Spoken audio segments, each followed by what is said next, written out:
Hey there, Knicks fans.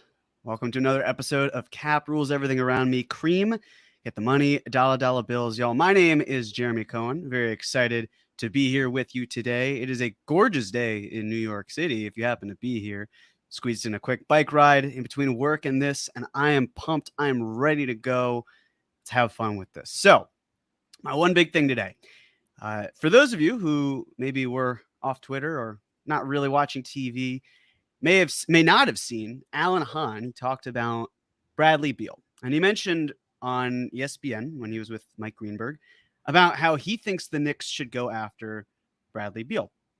And the reaction was mixed, to say the least. I think it was kind of quiet on Twitter today, which was nice. It's a little boring, but it's nice when it's quiet. And the reactions I did see, though, it was some yes and mostly no. And I was thinking about this, because the way I've seen Beal is he does fit some of what the Knicks want, but not entirely, right? Like, he's not over 30 years old. He is 30 years old. He's got this massive contract. He's missed quite a bit of time over the last couple of years, some of it due to the Wizards tanking, but a lot of it also due to COVID. I think he's had COVID 4 times. He's been injured with his hip. He's had some injuries. And to top it all off, he is in the midst of a 5-year, $251 million contract, the final year being a player option, and 1 year down. And so when I heard Alan Hahn talking about this, I thought, well, that's sure. I get where you're coming from. I understand why Beal would appeal. But it didn't pass and doesn't pass the smell test for me in terms of why I feel he's a suitable target. And seeing as how this is Cap Rules Everything Around Me, I thought the best way to convey that was just by quickly running through the salary cap. So here's the deal. Let's presume that the Knicks are operating where they will decline the team option of Derrick Rose. Josh Hart will decline his player option and become an unrestricted free agent. Now, let's also assume that the Knicks don't have a first-round pick this year. Keep it as such. And kind of try to figure out where their financial situation might be. And then let's add, if you're bringing Beal into the fold, you're going to need someone going out. At least, they're going to consolidate in some way, but that's also a lot of money. The Knicks would have to aggregate salary to get Beal in the door. So in this case, if you're bringing Beal in, it just makes sense why a player like R.J. Barrett would go out. The Knicks won't see R.J. as a small ball 4. They would want to say, based on the archetypes we laid out, and yes, that can always change depending on the right star. Beal is not the right star where you change up your whole archetype game plan. So you probably move R.J. out because they're really not going to be a great fit. There's no defensive prowess there. Grimes is going to be on the smaller side. So it's just a lot of work. Then you throw in Fournier's salary because, of course, it's expiring salary that helps match for you down the line. And you could keep Obi, right? You could keep Obi, but this is more from the salary perspective of, let's say Obi moved out. Again, not suggesting RJ, Fournier, Obi picks for Beal. Just work with me on the money part. If the Knicks did that, and then they re-signed Josh Hart to, let's call it $18 million. And they renounced Dwayne Washington and Trevor Keels's cap holds. And let's assume that they kept Daquan Jeffries and Isaiah Roby on their non-guaranteed contracts. Let's just assume it. The Knicks at this point would be $3.3 million away with Beal in the fold now from the luxury tax. And they would have 12 players under contract. That is next to no wiggle room. And mind you, they would have to find a suitable replacement for Obi Toppin. They can't do that with $3.3 million unless they found a journeyman vet who probably isn't going to help them immensely anyway. And they have to fill out a little bit more of their bench. So let's say, okay, if they did all of that, but then they renounced or they non-guaranteed Jeffries and Roby, what would that be? And sure, you'd wipe away $4 million, but then you'd have to add the roster charges there because the Knicks would then have 2 incomplete roster charges. So you're getting $5.23 million. Again, that's not really enough to sign someone who can do a quality job at the backup spot. Now, the way you work around it is, okay, let's trade into the early second round, maybe that Pacers pick. And something that I said last week was, the first round, you get a rookie scale 4-year deal. And with the second round, you don't get that. And that's true. But the one thing I forgot as we work through this new CBA, which, by the way, teams don't really have a copy of as of last week, to my knowledge. So everyone's kind of flying by the seat of their pants a little bit here. You have to consider, okay, if we sign that player to a rookie exception, which is part of the new CBA, are they going to be good enough and trusted enough in order for that to work out? And you're basically looking at a few different buckets. Can the Knicks be a tax team, or can they stay away from the tax? Can they upgrade their team? And can they keep their depth? Those are the three things you really want to maintain this offseason. And the Knicks can't really maintain their depth by doing that. They'd still be depleted probably at the 4. If they kept Obi, they'd be over the luxury tax. So then they're a tax team, or again, someone else has to go out, but it's not going to be as easy as, well, let's just ship Deuce McBride, Jericho Sims, that type of salary out. So with me, when it comes to Beal, yes, he certainly would add that scoring prowess, that pull-up ability that the Knicks need. He's just making a bit too much money where it's a crunch. There's not enough breathing room, right? And even if you could get behind, hey, he's going to be 30 years old or 31, even with that, it's the extra $6 or $7 million compared to, say, like someone who signed a 30% max instead of what Beal signed last offseason, which is a 35% max. And that was also kind of why I shifted more towards LaVine when I talked about, based on what the Knicks are doing, why it would make sense to go after this type of player. It may not seem like that $7 million between Beal and LaVine's salary is significant, but it is. It's the difference between really adding significant depth maybe at the MLE and not. And that could come back to bite you. And the difference, of course, is someone like Cat isn't making that. So you could swap out LaVine for Cat and the salary works, but then his salary is a 35% max the next year, which is a lot of money. It's $50 million and more. Whereas someone like LaVine in a different spot, he's still earning $7 million less than Cat and continuing to earn $7 million less than Beal. So that was kind of how I went about it. And while I understand Alan Hahn's appreciation for Beal, the margins get squeezed way too thin for my liking if the Knicks are abiding by the luxury tax, which they should. They're not good enough to get into the tax. You don't want to start that clock until you're confident that you're a very good team. All that being said, of course, if someone like LaVine's off the board, do you go back to Beal? Maybe you do, but it's very tight. And I don't love how close it is to that amount, to the luxury tax, and then starts the clock for the Knicks. So I wouldn't say I'm fully out on Bradley Beal. I would say I'm probably 70% out, 30% in. But there are other moves that would have to be made in order for me to feel comfortable due to the fact that he's earning that much more money than a Zach LaVine type. So that's my one big thing for the day. And if we have any questions or comments on the books, let's get started. All right, first one. HamDM, thank you so much for the super chat contribution. In your opinion, what would be the worst move the Knicks can make?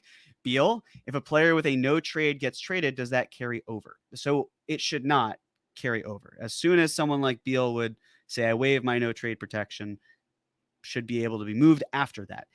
I would say, again, I would lean more towards, I think going after Cat would be not great. Again, I respect the idea of why he's a really good player. And he is. He's an incredible offensive player.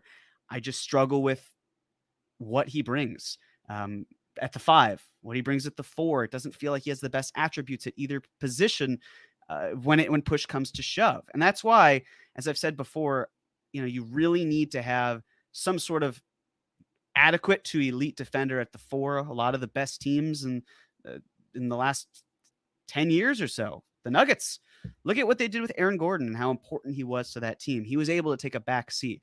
Now, I'm not saying the Knicks should replicate what the Nuggets are doing, because the Nuggets have Nikola Jokic, and that's not exactly something you can emulate. But it's the mindset of, you got to have rim protection. You need a capable four on the offensive end who can also play really strong defense. And the rest of your lineup, you can kind of mix and match where you need it to be. So for me, it's more about Cat. Again, I'm comfortable moving Randall. It's just about what comes back, similar as said for RJ. That would probably be my worst, the worst move in my mind. And again, Cat's a really good player. He fits the timeline just positionally and based on the allocation of resources. I don't see it. And I'm honestly just ruling out a lot of the trades for the guys who are in their 30s. I'm ruling out like the Pascal Siakam type move. So I guess I'll go with Cat, which again, great player, just all about fit, and I don't think that's really here. Handy M again. Thank you so much. Hey, Jeremy, why would Chicago be looking to trade Zach LaVine and not other players on the roster? They easily could. I mean, the when we were talking about it on the pod, it was more just about the Knicks angle and less about addressing the fit that would be, hey, if RJ Barrett were on that team, what would that team look like? They could tear it down. They could retool on the fly. Maybe there's a 3-team deal at play where, I mean, there was a rumor about the Spurs and Fournier. I don't know how much I buy into that, but let's play along with it. Let's say that did happen and Fournier went to the Spurs and McDermott, or, goes from the Spurs to the Bulls. There's some sort of 3-team deal. Maybe the Bulls don't take that kind of money back. Do they want to keep saving money? Their pick situation is a little murky based on the fact that there are protections to it, and they may want to tank. I mean, next year, I think they're actually fine. The pick won't convey because of Stepien. So they have that pick, but the year after that and a few years after that too, it's protected. So it could just be that the Bulls want to build around a young team and try to sell it like that, and they can replace a lot of their picks and go from there. But it's a good question. I don't know if the Bulls want to change things up. They really don't have a way of getting better talent than where they're at right now. So it's, I mean, like, what are they doing? Is it Caruso and the few picks that they have at their disposal, one of which is a protected Blazers pick? And who knows if that's going to convey or not. I feel like you could tell me it would be 3 next year. You could tell me it would be 22, and I'd say, sure, I buy it based on how they would operate. So they could rebuild. They could run it back. I guess the main question is, does Reinsdorf feel that it's profitable? Does he like the money that comes in? Because the Bulls constantly sell out, whether they are a good team or a bad team. So how much of the playoff revenue is important? How many playoff games do the Bulls have this year? At home, 0. They had 0 play-in games at home.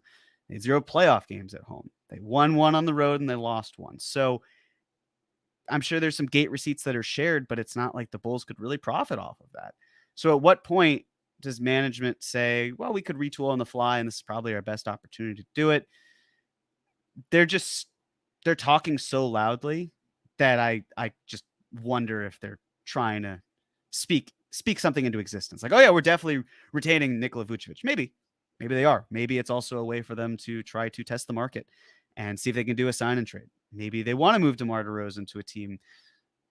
All sorts of things in the air. But to answer your question, Hamdi, I'm not entirely sure why they would blow it up, which is why I think that there's certainly a possibility that Zach LaVine doesn't get moved to the Knicks. It was more, all things considered, if he were on the market, if he were attainable, this is why he makes sense from the Knicks' perspective based on what they're building. Ghost Dog LT, thank you for the Super Chat contribution. Do you think Rokas would come to the NBA? When would that happen? And what value do you think he has to the Knicks as an asset or player? So I maintain that I feel like he's going to come over next year. Next year feels like a type of year that he would go. The frustrating part in my mind, and again, this is all subject to change, but I can't shake the idea that the Knicks keep Emmanuel quickly. They extend him at some point before the October deadline. And then if a star comes their way, that is salary that they use. It's not ideal. would love for Immanuel Quickley to be a Knick the rest of his life, but that is certainly a prevailing thought. Now, if Quickley leaves, how are you replacing him? Usually really good ball handlers, it's tough to get them. Rookies are not the easiest because there's some growing pains there. So then there's the prevailing thought of, if I'm the Knicks and I can essentially sign Rokas Jokubaitis to a very cheap deal for 3 to 4 years, that's how you are able to balance out your roster a little bit more. You're able to still get the ball handling, the pull-up shooting, the finishing, all of that. You're not getting the defense. The team defense that Immanuel Quickley brings is phenomenal. So you have to try to beef it up in other ways. But I think that's the other corresponding thought of, if you're the Knicks and you moved quickly and you need to beef up the defense, you're also probably or potentially moving Randall in some capacity. Maybe you're aggregating salary to get someone better at the 4 in that way. Again, plenty of time between now and then. Who knows if either of the players I just mentioned is even on the roster. But I think Rokas's value is most significant to the Knicks as a player who is on the cheap when you have all these players earning big money and top-end talent, and you need to fill out your bench with guys who can really handle it. And they don't need to be paid a lot of money. So that's where he comes into play. And I know the idea of, trade his draft rights, the clock hasn't started for him yet. That's appealing. Totally can be. But to me, he's kind of the next wave, right? Like, he's the next phase of young players for when the Knicks continue making more trades. And even if the Knicks don't move Immanuel Quickley, let's say they moved Deuce McBride, or he just wasn't with the team anymore. The Knicks run a 10-man rotation and bring Rokas Jokubaitis over and play him off of Immanuel Quickley. That's a lot of fun. That's how you replace good production and get some good offense going. So he means more from the outside looking in to the Knicks as a player than he does as a trade asset. But no, he should be coming over at some point. I know it's tough, and a lot of fans want that to happen sooner than later. Maybe he's an afterthought because he's not coming over, but call me crazy. There's something about the timing. And the interview he said I think it was like a year and a half ago, there was something about the wording that made it seem like 2024. I'm not basing it off of that. It's more just the timing would overlap where it makes sense. Not to say that's been the Knicks' grand plan all along with move Quickley out and get Rokas in, but just moving pieces and having an idea of contracts and when that can work. So let's see if he's here next year, as in the 2024 season. Thank you for your contribution. Alfie Abad. Hey, Jeremy, longtime fan of the pod. Thank you. What do you think of a potential Ayton to the Knicks trade? It's funny. Hamdi was asking about the kind of worst case scenario, and I just didn't think of Ayton because I just have already ruled him out. But I would say Ayton to me is a worse option than Cat, to be quite honest. I'm not an Ayton fan. It's just not in my nature. I worry about the motivation. And that's something that's really hard to gauge in players, especially when you don't know them personally. So I always am hesitant to saying it. The reason I feel a little bit more confident in terms of saying that with Ayton is it just feels like we have years of experience. And there's some stories, just don't have to go into it, but just ways that he does not seem to be the motivated person. And when there are public comments about, I believe it was something along the lines of he was playing for that second contract and he got it. It concerns me a little bit, right? Like he has generational wealth, and that's incredible, and I'm very happy for him. But there are just times where you want someone who's so relentless, especially on the boards. It feels like that's Mitchell Robinson quite a bit on the offensive end. And I don't want to zoom out and just say, look, or zoom in and look at this one play, the play with Jokic and Ayton, where Ayton pretty much just stopped and was watching this all happen. But it was a microcosm of a greater thing that has happened with Ayton. And Monty Williams is very revered. I'm not saying that is the full story per se. They say there are three sides to every story. One side, the other side, and the truth. I don't know. It's more just that there seem to be greater concerns with Ayton than meets the eye. And he puts up great stats.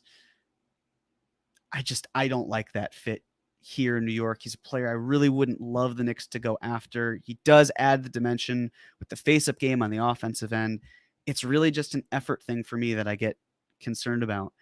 If he were that good, I feel like the Suns would have just paid him, as opposed to letting it get ugly, get to restricted free agency, matching, and that whole thing.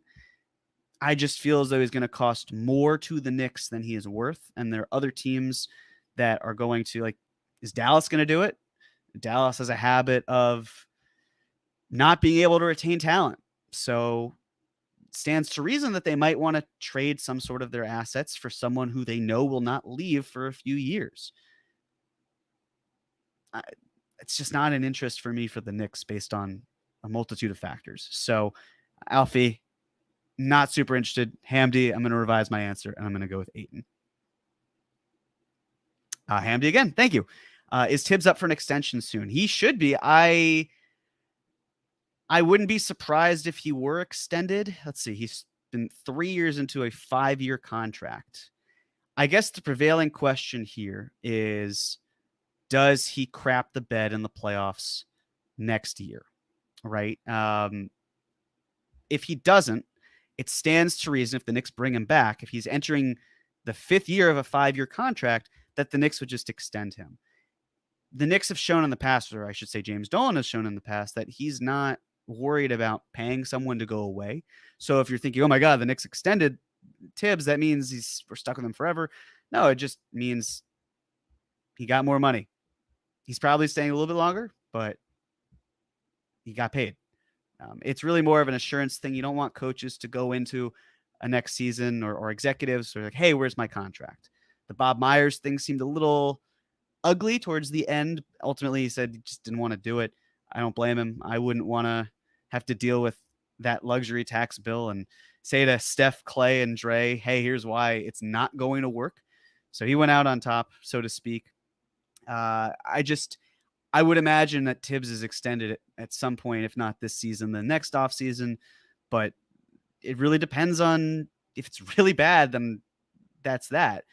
That being said, for the gripes that I have, the gripes that many others have, he's coached the Knicks to playoffs 2 times in the last 3 years. There's work to be done for sure. He is a floor elevating coach. It's up to the Knicks front office to decide when that floor has been met and when you can maybe get past that with your ceiling. But I would imagine that if an extension doesn't come this offseason, it would be there next offseason. Ben Kim Gervey. Jeremy, thanks for doing this. Of course, Ben. Question: who are the most likely cap casualty teams out there that will be looking to cut salary of younger backups? So let's pull up the list of teams. I mean, that's the thing. The younger backups are going to be what is encouraging for them to keep.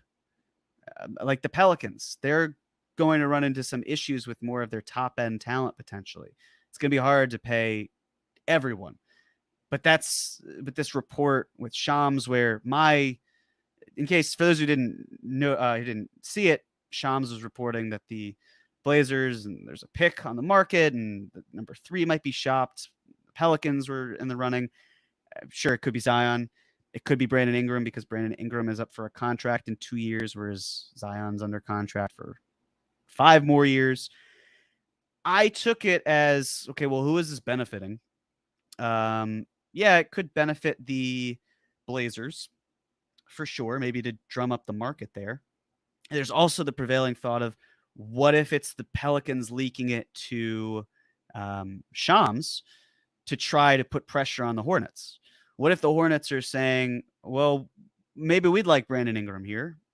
We'd be fine doing that. We want to win. Cool. If that's the case, you kind of lose leverage if the team says, okay, well, we don't actually have to trade with you. We could just trade Brandon Ingram to the team directly behind you, and you'll probably pick Brandon Miller. So we'll just take Scoot Henderson there, and that's who we want. So maybe that's the hardball play that they're going with. But, in terms of young talent that's on the move, I just think it's more likely to be more expensive talent, like the Jordan Pooles of the world, Tyler Hero, another name. It's just cheap talent's going to be that much more appealing. So I think that they would try to keep it. But the Herbert Jones was raised as a potential option last week. I don't think that's crazy at all. I would imagine I bet that he stays in New Orleans, but I understand completely why he might be moved, depending, of course, what they do with Ingram and how they go about it that way. But yeah, cost controlled salary is going to be super important. So it's going to be harder to pry those young players. It's going to be better, though, for teams like the Knicks who hold a couple second round picks in the likely 31 to 40 range. Those picks should have significant value of all things considered. I mean, they're not going to be first round picks, but depending on the team that has salary issues, would I rather pick 33rd or 28th? If I love a player that much, maybe I go 28th, but I feel like most of the time I'd go 33rd because if I have tax ramifications from it, I'd rather just duck the tax. So thank you for the question, Ben. I think those guys are keepers for the most part, unfortunately. Kevin Levitt, thank you for the super chat contribution. If they don't make a major trade for a star, do you see them trying to offload Fournier to get under the tax? No, just because that doesn't feel like something Aller would do. It just doesn't pass the smell test there. It feels as though using positive assets to move off of Fournier, it wouldn't be something that necessarily appeals. Now, is that a good time to do it? Maybe. With that said, the Knicks don't have to. They have until what is essentially unofficially the deadline to make that money move. I don't think that the 7, 8, 9, however many teams that have significant cap space will all be hitting the salary cap by the time the deadline starts. There might be one or two teams that could make things work. But there's always the possibility that, come the deadline, the Knicks say, okay, hey, San Antonio, we're trying to duck the tax here. Let's move Fournier to you. We'll take McDermott. We'll send you cash, and we'll send you a second round pick. And we're good. And that's the way that they could do it, as opposed to dumping $18+ million outright to get rid of him. So I would imagine there are more creative ways to go about it than kind of like, here, just take the money. Or take the player. We don't really want him. We can't use him, and he's too expensive for us. So that's where I think the patience is a virtue thing might come into play. I would not advise it, and I fortunately just don't see it happening. Would be surprised if they went that way. But thank you, Kevin. Hannibal Miles, thank you for the super chat. Any thoughts on a potential trade with Phoenix that the Knicks should consider? Not that I would want to give up quickly, but I feel like we would have the most leverage with them. Let's pull up Phoenix's salary for this upcoming year. My guess as it's loading is no, that there isn't a whole lot that they can do. Okay, so they've got Durant and Booker. Neither's going anywhere. They probably turn Ayton into multiple players, rotation players. Chris Paul is a whole other story, whether they eat the money or maybe they find a way to move him. I would have thought moving him into Boston for Brogdon and Gallinari, that type of thing, that is a way to add a little bit more depth. And the Suns probably don't care about the payroll at that point, so maybe it works for them where they have Brogdon's salary the following year. Still doubtful it happens. Shamet, he's got a very advantageous contract guaranteed for $10.25 million this year. And then it's non-guaranteed for the next year. And then it's a club option the year after that. So off the top of my head, if you were to move quickly involving Shamet, you could make the math work by guaranteeing some other salary like Roby and Jeffries and kind of get there. But what is coming back that's beneficial for the Knicks? It doesn't really seem like that's something that works. The Suns just gave up a lot of their pick situation. So if they're in the second tax apron, then this summer they can't even move any of their first to begin with. So it's really just a matter of, are we talking about swaps? Is it because the Suns didn't give up any swaps when they traded those picks to the Nets. It was really just 23, 25, 27, and 29. So yeah, maybe if you're the Knicks and you're saying, cool, we could go after a 2026 swap and potentially a 2028 swap, although that's least favorable of these other teams, and it's not going to be as beneficial. But all that just swaps for Emmanuel quickly. It's a risk.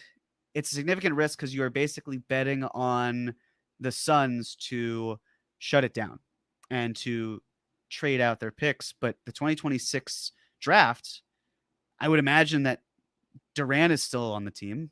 Booker will still be on the team. So if they're a good team, then you're trading quickly for a swap. It doesn't work. That being said, if we moved quickly aside, the Suns in the past, now this might be different because of new ownership. Under James Jones, they didn't draft anyone with the second round. They consistently traded those picks away. Now, if there were a way for the Knicks to, if this is where I wish they had kind of like a early second, late first round pick to begin with, because then they could say, Phoenix, we'll trade you this pick for a bunch of seconds, right? 3 future seconds. And maybe this is something they do next year where Brock Aller has essentially preyed on other teams and thought, hey, when you are going to be bad, we'll hold your pick. And that's good for us. And if we sense that you're going to be a decent team where the seconds don't have value, we're going to collect a bunch of these and put it towards, say, drafting or trading into the first round and getting Jalen Duren and flipping him over to Detroit. That sort of mindset. So if there were a move to do that, it would be that. But I think it's a year early to do that. I also don't want to help the Suns because I admittedly still think that Devin Booker is an option here. And I don't want to help them get better and potentially extend that timeline. But, that's quickly there doesn't really make a whole lot of sense to me because of the lack of assets that the Suns have. So hopefully he stays and we don't have to worry about him being in Phoenix anytime soon. But thank you. And now a quick word from our friends at Oakley. Here's the one and only Jonathan Macri to tell you why Julius Randle's regular season was more than meets the eye. Hey, what's up? Jonathan Macri here with our good friends at Oakley to tell you why Julius Randle's All-NBA season was more than meets the eye. In scoring over 1,900 points this season, Randle moved into 20th place on the franchise's all-time scoring list. He also averaged just over 25 points a night, becoming the 7th Knick ever to do so. Finally, he became just the 57th player ever to top 57 points. How's that for some symmetry? Yes, we're disappointed by his playoff performance, but even so, this season from Julius Randle gave us more than meets the eye. Thank you, John. Perfect. Nice. We have some Julius Randle content going on here. And now let's get back to it. Juanon, thank you for the super chat contribution. As the Zion rumors swirl, I'll ask again, Herb Jones, think the Pelicans might have interest. Also curious your thoughts to Begley name dropping Seth Curry on the mid-level exception. Do you think that signals a move for one of IQ Grimes' RJ? So hope that me talking about Herb Jones 5, 10, however many minutes ago satisfied where you're looking for Juanon. Yes, I think he's an option for other teams, but if they're moving Brandon Ingram, for example, it reduces that and they probably just lock him up for a pretty cheap contract. All things considered, by cheap, I mean, whatever the second round max would be before he hits the open market. They could do that. As for Seth Curry, I don't know what Ian's hearing or where his head is at. I'll say I didn't take it too much into account of genuine Knicks interest here. He's been hurt quite a bit. At least that's as memory serves. So he's someone I'd probably want to shy away from just as he gets a little bit older. I was surprised to see him included in the article. So maybe it's something worth raising or half raising an eyebrow. That said, I don't think it signals one of IQ Grimes or RJ moving. It might have just been, here's someone that he's covered with the Nets.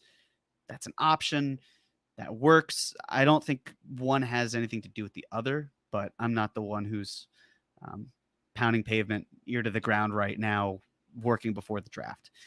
I still I still can't help but think that the Knicks look for someone more towards the front court with the mid-level exception, just based on the one thing Ian has said, or he said towards the beginning of the season, was that the Knicks are probably going to have to decide between Quickley and Toppin. And I still think that rings true. They don't have to make a decision on Obi this summer. That being said, once that deadline in October passes, he's guaranteed to hit restricted free agency. And maybe there's a team that says, we like Obi Toppin enough, we could either play it out if the money doesn't work, or we're happy extending him. Because if the Knicks did extend him, he's then subject to the same poison pill situation that RJ was subjected to. So I still think that will ring true in terms of the Knicks eventually pick between Quickley and Toppin this summer. Of course, the larger question is one of them going to be here within the next couple of years? Are they both going to be gone? We shall see. One off season at a time for sure. But if you moved Obi out, I think that also stands to reason where this is kind of a draft thing. I was talking about this with Prez, and I said to him, if the Knicks keep Roby on the books and they don't have to guarantee his contract until January 10th. So let's say they have him there. It stands to reason that he would be their third string four, that he probably wouldn't see a ton of time as a backup. It would really be more if there's an injury, but that does leave a hole there for the Knicks. And the way the Knicks have typically operated, and I say typically because we don't have a ton of sample size here, but we have enough where I feel like there's something to work with. The Knicks went into the 2021 draft, and they got Grimes. And they knew that Grimes was not going to be in the rotation. And, of course, they signed Fournier, and they signed Kemba, and they did everything that they did. And it didn't really work, as we all know, but it stood to reason of they wanted depth more at the kind of the 2-3. And I can't help but wonder if that's where the Knicks go again. I know we talked about Pajemski. I think he's probably more of a one. He seems to be a draft riser, so he may not even be available wherever the Knicks might draft. But looking at that, it's okay. How much are the Knicks, as they want to win, and it's harder to win with rookies, and rookies with Tibbs often don't get much of a starting or significant minutes, I should say, unless there's no one in front of them, like IQ, like Obi, in their rookie years. So are the Knicks going to move Obi out, get someone at the mid-level exception to do that, and then draft for depth and salary and all those sorts of things? It could be, maybe, but it's they still have to move money in order to afford more of the mid-level exception, at least the full mid-level exception. It's going to be a very fascinating few weeks. And the one thing I'll say before I move on, I don't know you all, I love the fact that the Knicks played deep into the second round for many reasons. The first being I really enjoyed seeing the Knicks winning games. That was not something that we saw much after April in years past. But the second reason is the gap between the Knicks season ending and kind of the come down from that and process to where we are right now to the draft. It's not that difficult. I've been okay. I'm not really anxious. I'm more just like, all right, cool, let's do it. I'm a little bored, but I'm not worried. We'll get there, and it'll be a lot of fun. And it's been a really quiet off season too. Usually by this point, I know this off season is truncated for the reasons I just mentioned, but usually we hear a lot of interest. Hasn't been much. This front office seems to be very quiet right now, which to some will be good. That's exactly how our front office should be working. And to others will be, I'm terrified because there's nothing out there that I can process and grasp. And oh my God, let's get there already. But I'm chill. Hopefully you are too. Thank you, Junon.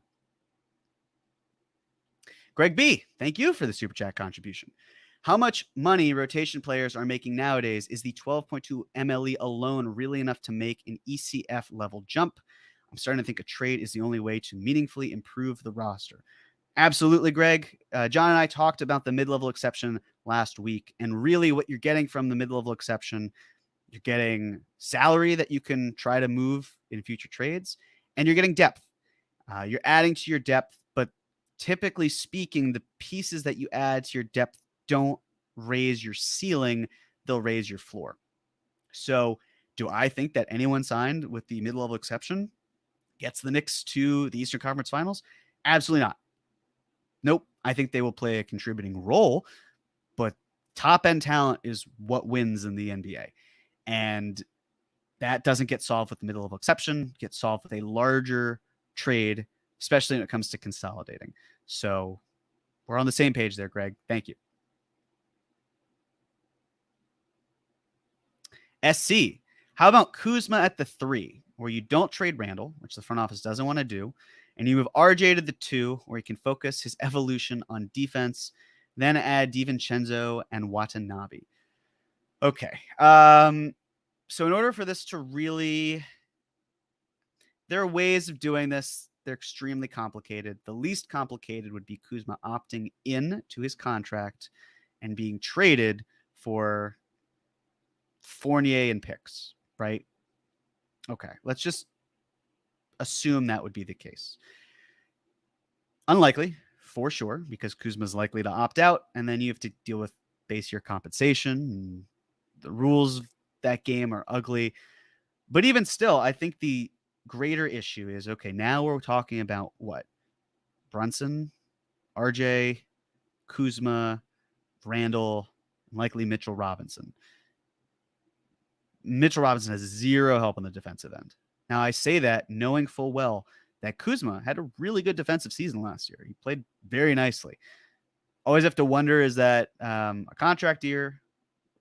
What is he responsible for in terms of the defensive efforts and the matchups? And there's so much more to it than just that. How were they schemed?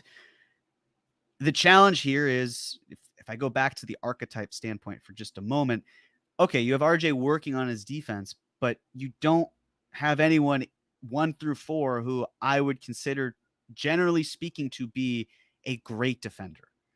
I would say Kuzma's a good defender, had a really great year, but you're struggling a lot there.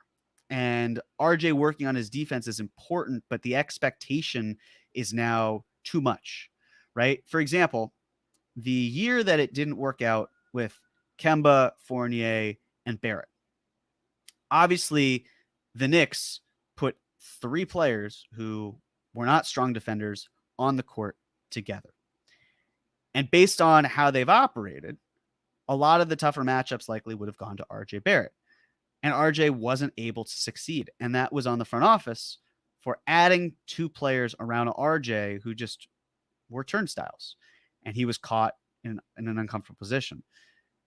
You really need someone who can be a solid, low usage, efficient shooter who's a great defender. That's Quentin Grimes. He is the glue that held that starting 5 together, especially when you consider how bad they were with Evan Fournier in his place to start the season. So if you're doing this, you're moving Grimes, who was one of the best corner shooters in the NBA last year. And it just makes everything feel difficult. You have too many guys who need the ball in their hands and not enough players who are comfortable playing super off ball and can thrive in that off ball role. So I don't love the fit. First, I also think Kuzma is much more of a 4 than he is a 3. RJ is honestly more of a 4 than he is a 3 or even a 2. And not in the sense of like size and strength. Well, he's a strong guy, but really more in terms of his game is maybe a little bit slower. It's not a fast-paced thing. So it could get a little clunky in terms of how they operate. And the Knicks really need someone who's a lot more fluid, who's a little bit more explosive. All these reasons why I just wouldn't feel comfortable with Kuzma at the 3. It'd be too hard to get him there. It would mean RJ at the 2. I mean, Grimes is out of the lineup. You still have Randall there. It just it doesn't work. So that's why I'd be against it. And then in terms of the DiVincenzo and Watanabe part, it's now predicated on role. Okay, let's say you move Grimes out. Okay, you move him back. Now you're talking quickly Grimes and Hart off the bench. Where does that leave time for DiVincenzo? So now are you moving one of those players? Because it's not going to be Hart. If you're moving quickly, are you moving him for Kuzma? Because that's not good. Similar to be said with Grimes, it's not something that I'd be open to. Just doesn't mesh well. And Watanabe is really, I don't see him seeing significant and strong minutes at the 4. He's not the type of player that the Knicks want at the 4. So just a long-winded way of saying I get the idea behind it. There are just so many moving pieces and reasons why I'd be apprehensive to it that it's not worth the juice isn't worth the squeeze for this one. But I appreciate the thought. Sean Harris, thank you for the super chat contribution. D Rose, 2 picks and a swap for DeMar, Mitch, Evan, and a second or swap for Ayton, Jalen, RJ, DeMar, Randall, Ayton. Okay, well, let's take a step back. Derrick Rose is unlikely to have his contract guaranteed unless it helps the Knicks land someone that they're comfortable going into the luxury tax for. I do not believe that DeMar DeRozan, 33, is a player that the Knicks feel is worthwhile doing that. I'm also speaking as myself for that. It's not necessarily the move that I could see working. I think from the Bulls' perspective, you could probably get Derrick Rose to come home for the minimum, and you could move DeMar for something potentially better than that. I know you said 2 picks. I would imagine you mean firsts. Maybe you don't. Maybe you mean seconds. Maybe it's a combination of the 2. Not entirely sure. But then, okay, Mitch, Evan, and a second-round swap for Ayton. The Suns are going to want more than that for Ayton, I would imagine. I think they're probably, even though I am not an Ayton fan, but imagine they're looking for someone better than Mitch. Evan is really kind of just expiring salary at this point. The role that he would fit, they pretty much have someone in Shamet, so they'd have to move Shamet out. I think they're probably looking for a little bit more relief from their depth or for their depth and add more talent that way. And then in terms of, like RJ, DeMar, and Randall, it goes back to what I was just saying with Kuzma. Those are 3 guys, who are really like 4s. They do different things, of course, but the way that they move, there's not a whole lot of fluidity. There's not a lot of explosiveness. You need something more than that. You need more off-ball shooting. It doesn't stretch the floor nearly enough to what the Knicks might like. I get, of course, that you have Ayton in there, but Ayton's not going to be this prolific 3-point shooter. He's going to be a face-up guy, maybe from mid-range, some shots at the rim, of course. But in terms of kind of the fit for all 5 of those, I think that it just wouldn't really mesh with the approach the Knicks have taken, which is let's space the floor with really efficient young talent. And I think that the price tags for getting those guys is going to be a little bit more than what is kind of posited here. But I appreciate the creativity, Sean. Thank you so much.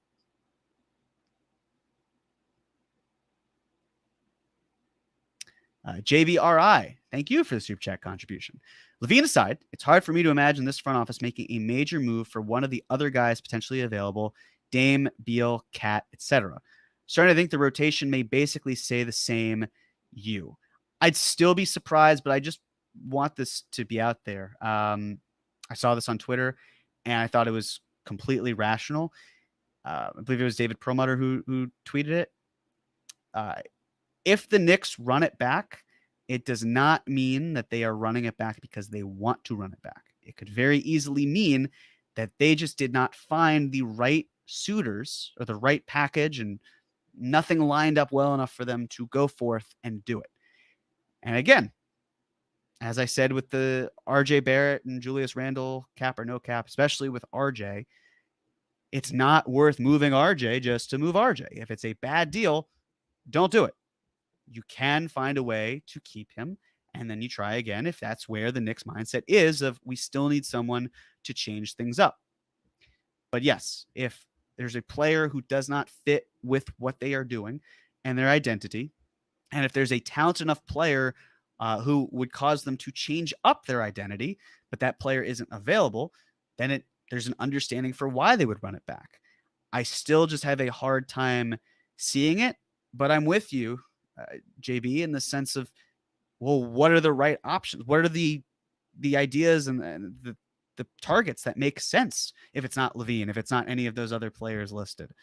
That's where I am also incredibly curious to see where the Knicks go about it. But yeah, if it's the same, it's not going to be from a lack of trying. I can promise you that.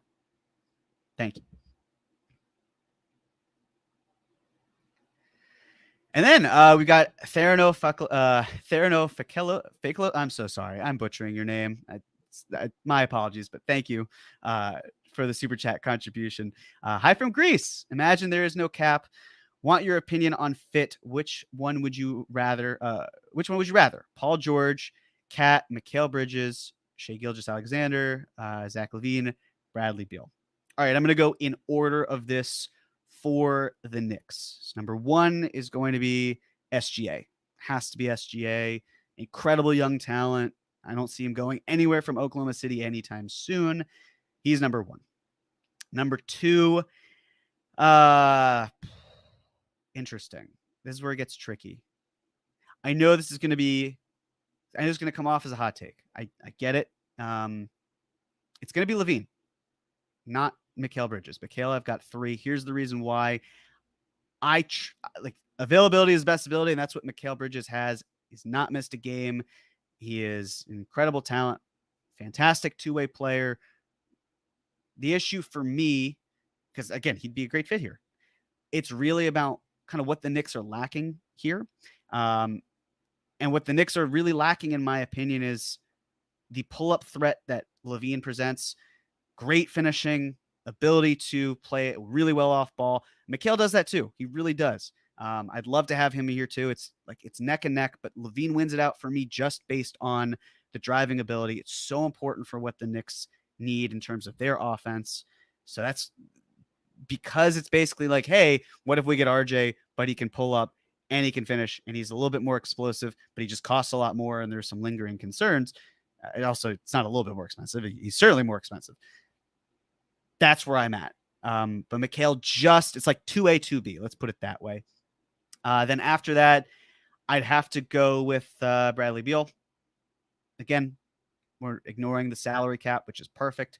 I think Beal on a different contract, completely different opinion of him. I have Cat after that. The reason I have Cat after that is I'm not the biggest fan of big men. I think Jokic is a generational player. And I think for that reason, that's why he's been able to succeed. It's really hard to replicate that. And I've got Paul George coming in last. Paul George is an archetype, and as a player, phenomenal. He's 33. He's missed a ton of games. He's missed 39% of possible regular season games over the last 4 years.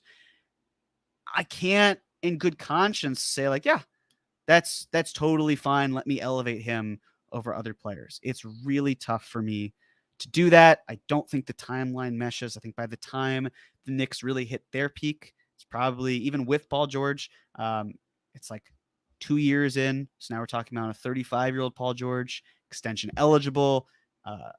How many years are you signing him for? We're not talking about the math. We're just talking about the years in terms of contract length. So yeah, I would go with SGA, LaVine, Mikal, Beal, Cat, Paul George. I'm sure there are going to be some disagreements with that, and that's totally fine. But based on working out with this Knicks team, their ages, their talent, all of that, that's my order, and I'm sticking to it.